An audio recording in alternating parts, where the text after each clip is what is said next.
Bledsoe was arrested. Patrick Montgomery was in court. Jonathan Manapa will stay in federal custody. No, I don't take responsibility at all. Everyone, welcome to the show. 30-year-old South Carolina resident Linwood Robinson Jr. traveled to D.C. with his father, Linwood Sr., also his brother, Benjamin, and his wife, Brittany. On January 6th, they made their way onto the Capitol grounds where they saw members of the mob fighting with the police. They saw that people had been sprayed with pepper spray. There was smoke in the air. The Capitol Police were ordering everyone to leave over the loudspeaker. So they knew they weren't allowed to be there, but rather than leave, they were seen illegally entering the Capitol. This was shortly after the building was initially breached. They entered through the parliamentarian door first. However, Robinson Jr.'s brother waved at them and told them, there's police coming this way. So everybody turned around, the whole family left.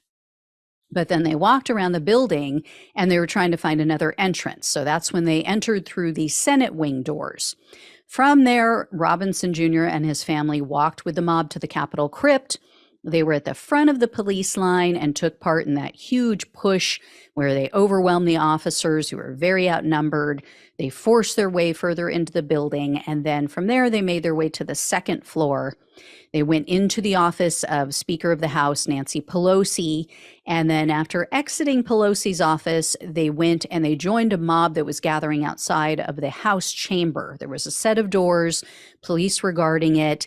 They quickly realized, we're not getting in through this entrance, so they headed down a different hallway. They were looking for an alternate entrance. They encountered a Capitol employee. This wasn't an officer, it was somebody who works at the Capitol. They were seen on surveillance video speaking with this person briefly. And then they were seen on video doubling back to the other doorway, the other entrance that they had left, and they were seen waving for the mob to follow them. So evidently they had discovered the speaker's lobby. So there was another entry point that they found with the doors into the House chamber. So as they were walking toward the speaker's lobby and they had the mob following them close behind, Robinson Jr. and his wife noticed that there were people outside of the building that were trying to break in. So he and his wife diverted from the group. They started walking towards these doors, but then another member of the mob got there first. They opened the doors and let people in. So Robinson Jr. and his wife were seen on video celebrating. She put her hands in the air. They were very excited that more of the mob got in. So they turned around, they headed back to the speaker's lobby.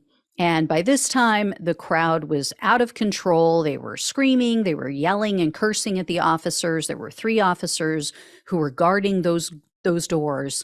And the crowd was chanting, "Break it down." Brittany and Benjamin started yelling out, they're leaving, because they could see through the glass on those doors that the House members were exiting the House chamber. So everything went crazy at that point.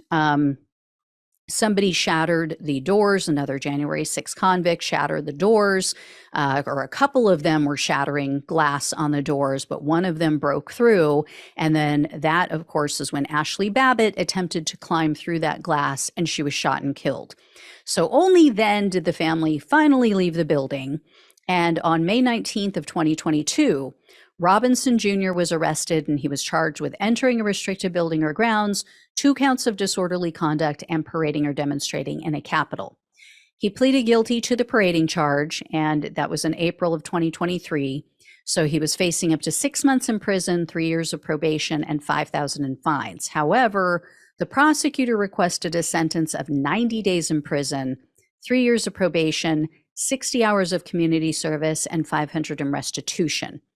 As with the rest of his family, Robinson Jr. was less than truthful when he had his post-plea meeting, his interview. So the prosecutor really should have upped it. They should have asked for the full 6 months. He claimed that after entering the building, they encountered an officer who said that they were allowed inside and that he and others were going to be heard. Every single member of this family had a different story. Unlike his wife, though, Robinson Jr. did remember waving for the crowd to follow them to the speaker's lobby, but he said that he was trying to show them where the bathroom and the exit was. And as with his father, Robinson Jr. has a criminal history. He has 2 convictions for drug possession. And we're not just talking about weed here. In 2012, he was caught with opium, cocaine, and weed.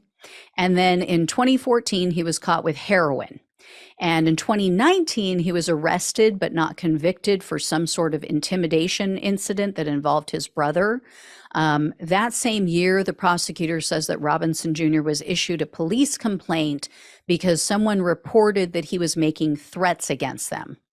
That person also said that they've had other encounters, prior encounters with the Robinson family as a whole. In addition, the sentencing notes that Robinson Jr. and his brother had complaints filed against them in another incident in which they allegedly threatened to kill a man. This is after the man damaged Robinson Jr.'s vehicle. So it's unclear what happened with that case, but this family sounds like a real problem. U.S. District Judge Amy Berman Jackson presided over this case. I couldn't locate any details about the sentencing hearing, but the judge sentenced Robinson Jr. to 2 months in prison and $500 in restitution. I assume 3 years of probation, but that detail hasn't hit the wire yet. It hasn't made it to the court documents. This is woefully inadequate, especially for someone who wasn't completely honest, even after taking a plea deal. And for someone with a criminal and arrest history. Right? And you are supposed to be 100% honest when you have these post-plea interviews. That's part of the deal, is you have to be 100% honest or the whole deal gets scrapped. So how they got away with this, the entire family, I don't know.